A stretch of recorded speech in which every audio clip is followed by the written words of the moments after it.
அனைவருக்கும் வணக்கம். இன்னைக்கு வந்து ஒரு காரை நான் புதுசாக பார்த்துருந்தேன். நான் ரெனால்ட் டஸ்டர்னு சொல்லிட்டு ஒரு காரு. அந்த இன்ஜின் ஸ்பெசிஃபிகேஷன்லாம் கேட்கும்போது அப்பப்பப்பப்பா ஐயோயோயோயோ ஐயோயோயோ அப்படின்ற மாதிரி ஆயிடுச்சு. என்னடா இது அப்படின்னு பார்த்தாக்கா 1 லிட்டர் இன்ஜின். மக்களே ஒரு விஷயத்த நல்லா புரிஞ்சுக்கோங்க. 5 சீட்டருக்கு நீங்கள் போகிறீங்க அப்படின்னாக்கா 1.5 லிட்டர் இன்ஜினுக்கு போயிடணும். 7 சீட்டராக போகிறீங்க அப்படின்னாக்கா நீங்கள் வந்து 2 லிட்டர் இன்ஜினுக்கு போயிடணும். புரிஞ்சுதுங்களா? அது மேனுவலாக இருக்கட்டும், ஆட்டோமேட்டிக்காக இருக்கட்டும். அதே மாதிரி ஆட்டோமேட்டிக்காக இருந்ததுனாக்கா டிசிடி கிளச்சுக்கு தான் நீங்கள் போகணும். மற்ற இதுக்கு போனீங்கன்னு வச்சுக்கோங்க, பக்காவாக லேக் அடிக்கும். சீக்கிரமாக என்னென்னலாம் அடி வாங்கணுமோ அதெல்லாம் அடி வாங்கும். அதாவது இவங்க வண்டியை வந்து புதுசாக தயாரித்து விட்றேன் அப்படின்ற பேரில் வந்து பார்த்தீங்கன்னாக்கா நிறைய வந்து லேகாக இருக்கிறது. அதாவது நம்மக்கிட்ட சர்வீஸ்க்கு அடிக்கடிக்கு வரணும் அப்படின்றதுக்காகவே இவங்க வந்து காரை தயாரிக்கிறது தான் அதோட ட்ரிக்கு. முதல்ல அதை புரிஞ்சுக்கோங்க.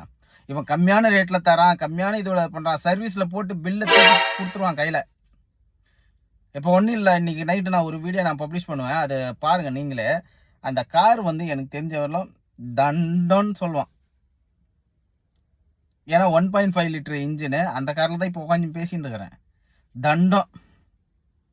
இதோட வீடியோ நான் இன்னைக்கு நான் போட்டு காட்டுறேன் பாருங்கள். இன்றைக்கி வேஸ்ட்டுனா வேஸ்ட்டு, தண்டம். கிளச்சு பிளேட்டு காலி. புது கார் இத்தனைக்கும் பார்த்துக்கோங்க. எதனால் கிளச்சு பிளேட்டு காலி அப்படின்னு பார்த்தீங்கன்னா, தலைவன் வந்து பிக்கப் இல்லாமல் கொடுத்துட்டான்.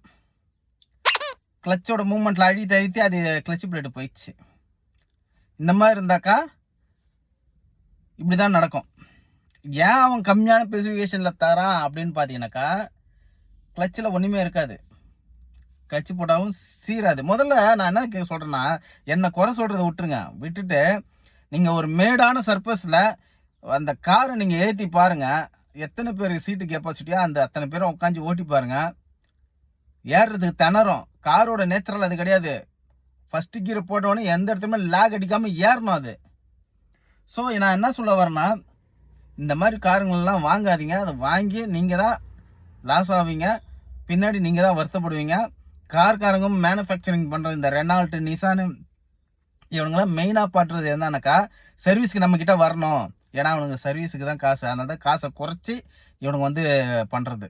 அதனால் யாரும் வந்து பார்த்தீங்கன்னாக்கா இந்த மாதிரியான இன்ஜின் கெப்பாசிட்டி இல்லாமல் வாங்காதீங்க. நன்றி, வணக்கம்.